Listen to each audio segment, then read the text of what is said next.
Hey guys, Bobbery18 here, and welcome to my Let's Play of Pikmin. The Wii version, to be specific, the new Play Controller version. So we will start right up here. I have actually just one file open here because that's my practice file and that's my other file. Yeah, I know probably to some people 22 days doesn't seem like a lot. I'm going to try to actually do it in less than that because I played through the game a few times since then, so I think I can. I'm not going for any records or anything. I'm just playing through the game normally. So if it does take me like over 20 days, I'm sorry, but I should manage to get through it within the time limit of 30 days. Anyway, we will start it now.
So here we find our main character, Mr.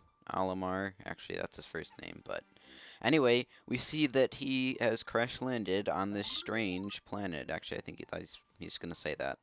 My name is Captain Olimar. While traveling through space, my ship was struck by a meteor. I must have blacked out, and I awoke on the surface of a weird planet. With so many parts lost, the skeletal hull of my beloved dolphin is a painful sight. The engine is gone. I'm stranded. To make matters worse, my atmospheric sensors indicate this planet's environment contains high levels of poisonous oxygen. My life support systems can function for only 30 days. If I can't repair the dolphin by then, no, better not think about it. I must find the missing ship parts. So yes, here we have Captain Olimar here. This is day one. It's unlimited time. But on other days, we will only have about 13 minutes. And obviously, there's only going to be a time limit of 30 days. But like I said, hopefully, I will get through before then. So, I'm going to be explaining the controls for the Wii version, since that's what I'm playing, because I like it better, because you can move the cursor anywhere. Speaking of the cursor, yeah, you can use this to whistle stuff, and you can throw stuff there. If you press A, well, that won't do anything right now. You can kind of do a little punch, but it doesn't do anything. Well, for right now. You can use the control stick on the nunchuck to move. If you press the C button on the nunchuck, you can center the camera. If you press the C button, you can, well, that'll do something later. If you press the, usually if you press the D-pad buttons, it'll zoom in and out of the camera, but for some reason it's in a really weird, like, zoomed in angle for, like, right now in the game, and I always thought that was kind of weird. But anyway, let's go up to this thing here, because it looks very, like, something we should go up to and look at.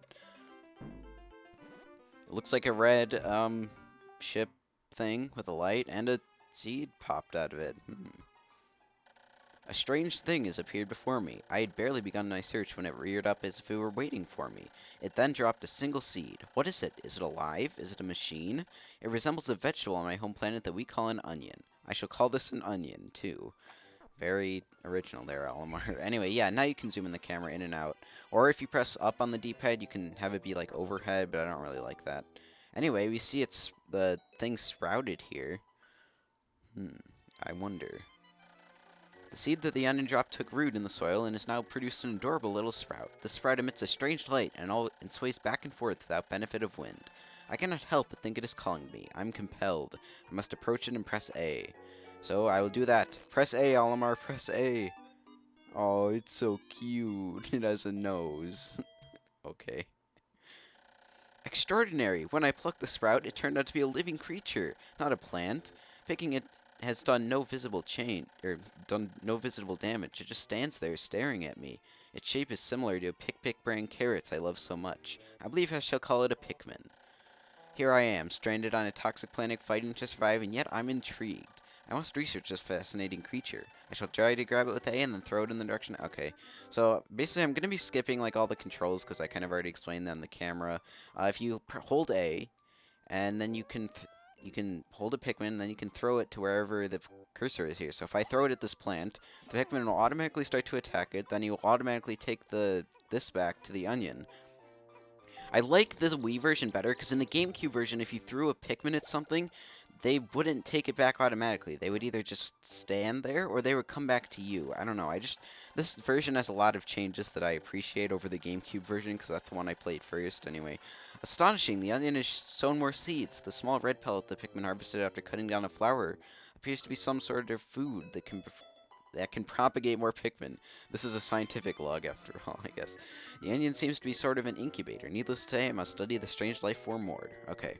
So while we're waiting, we can throw it at this flower as well. After all, this is sort of like a real-time strategy game, so you got to multitask, which I'd say I'm okay at. I'm not always the most efficient, obviously, 'cause, as you saw with my like 22 days, but there's clearly people that are better at this game than me and have gotten a way better count than that. But you know, I don't really play it to get a low day count. At least for now, I just play it to have fun. So yeah. Anyway, on this first day, you're pretty much, since you have unlimited time limit, you're pretty much going to be harvesting Pikmin and just exploring this little area that we crash landed on. There's one pellet up here. I'm going to be There's a maximum amount of Pikmin you can actually harvest on this first day. It's 25, and I will be getting all of them, I guess. To do it, you need to get all the pellets, and while you can have one Pikmin on it to carry it, you can also have usually more than what's required, and it'll speed up the process. On these types of pellets, you can have a maximum of 2. Usually, it's about double of what's required to carry it is how many maximum can be on it. Oh crap! You can also press down on the D-pad like this, and you can point the Pikmin to swarm things. So that's pretty useful when you're trying to carry back a lot at once. Now I have 7, so I can actually go carry back this 5 pellet. These pellets, usually what number is on them is what's required to carry it, but that's not actually what they're indicating. What they're indicating is how many Pikmin they'll give you. Yeah, so if you take the 5 pellet back to the red onion, since it's a red pellet, it'll give you 5 Pikmin. Although if you take the 1 back, it'll give you 2. I don't know, it's weird like that. But if you take this back to, well, I'll explain that later, but just know it'll give you any number other than 1. If you take it back to the same color onion, will give you that many Pikmin. The 1 will give you 2, obviously. So, like I said, now we pretty much have to wait for these to sprout, because that's pretty much all we can do in this first area. And as you saw, that box had a number 10 on it. And Olimar isn't that strong, so he can't push things by himself. So he needs the assistance of Pikmin. Kind of weird that this box says 10 on it, and it also requires, like, 10 Pikmin to push it. I don't know, maybe it's like 10 brand box or something. I don't know. I've never really seen like a brand with a number on it, but maybe it held like, I don't know. I was gonna say like toy cars, but I don't even know where that came from anyway. Yeah, basically you can have them perform tasks, and like I said, you can swarm things to make them go at things like that. And here we have a strange pulsating object. Okay. Amazing! There's no mistaking it. My ship's engine rests before my very eyes. By a stroke of pure luck, I've already stumbled upon the most important piece of my damaged craft. Yeah, that is pretty lucky. Fate has smiled upon me, but how will I get back to the how will I get it back to the dolphin? Well, if we try to have the Pikmin carry it, it takes 20, and we only have 14 right now. So we need to go up ahead and find more stuff to carry back. I will throw 2 on there, because I know 2 can carry it. I'm only going to throw 1 on these, though, because I want to have the maximum amount carry that 5 pellet, which is actually 10. Like I said, it's usually double the amount is the maximum you can have on it. If I tried to put any more on it, they just wouldn't carry it, because I guess there's no room or something like that. I don't know, it's weird. But, yeah, that's pretty much the main mechanics of the game. And for the rest of the day, we're pretty much going to be waiting for more Pikmin to sprout, and then waiting for them to carry the engine back. That's really all you do on the first day, so I guess I'll put another one in there and there since I have 2 extras. Yeah, see on the Wii version, you can pretty much have the control, have the pointer like anywhere you want. On the GameCube version, it's restricted to wherever you, like right in front of Olimar, and Yeah, if you want to pluck multiple Pikmin at once, you can repeatedly tap A. So that's pretty handy. And Alamar will automatically go to him, and you just have to repeatedly tap A. So yeah, in this version, you can pretty much put the pointer anywhere, and you can't throw Pikmin anywhere. You can only throw Pikmin to where that where those four things are. See, if I move the pointer all the way out here, the four thing stays there. But you can call back Pikmin pretty much from anywhere your pointer can reach, so that can be kind of useful sometimes. Yeah, so I don't know. Plus, this has other things too. Like, if you saw, well, it's not really noticeable right now, but when you had Pikmin carrying the pellets and stuff, there was a number above them, and the bottom number is actually we'll see it when we carry back the engine too. Let me go see. Also, if you press A near a ship part like this, Alomar will say something else about it. Dolphin's main engine. It was pure luck that I found this piece first. With it, I can at least lift off. Yeah. The bottom number is how many Pikmin you have on it, and the top number is how many is required to carry it. See, in the well, it doesn't happen with ship parts because that doesn't require a certain color of Pikmin. But when we were carrying the pellets back, they were red, and that means that they were going to the red onion. And it's kind of spoilers, but there's other colors of Pikmin later in the game, and it just helps with distinguishing what will go to where when you're actually looking at the Pikmin. Because in the original, in the GameCube version, I think the numbers were always one color no matter where they were going, so it could be hard to distinguish where they were going.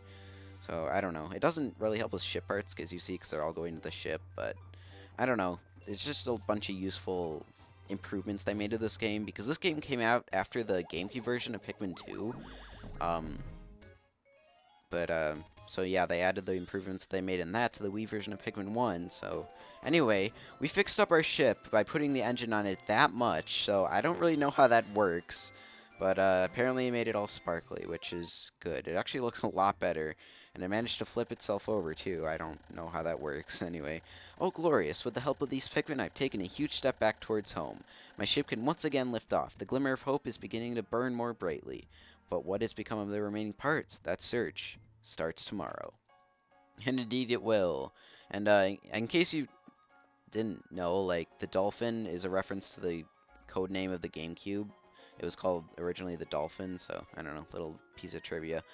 And yeah, that's pretty much the end of the day, how it'll look every day. You can actually skip it if you press A, which I might do in later days. I'm not positive, but yeah, that's pretty much the end of the first day. And this series will be split into different days, because each day will be about 13 minutes, I think, and it's been about 14 minutes, I guess. So yeah, that's how I'm going to be splitting up the days, or the series. One day since impact. I have somehow managed to launch the Dolphin, but I was surprised to see that the Onion lift off with me.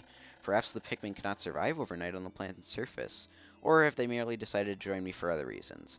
Either way, it seems they will help me again tomorrow. Indeed. The Dolphin is missing 29 parts. If I can't recover them all, I may never return home to my family on planet Hakatate.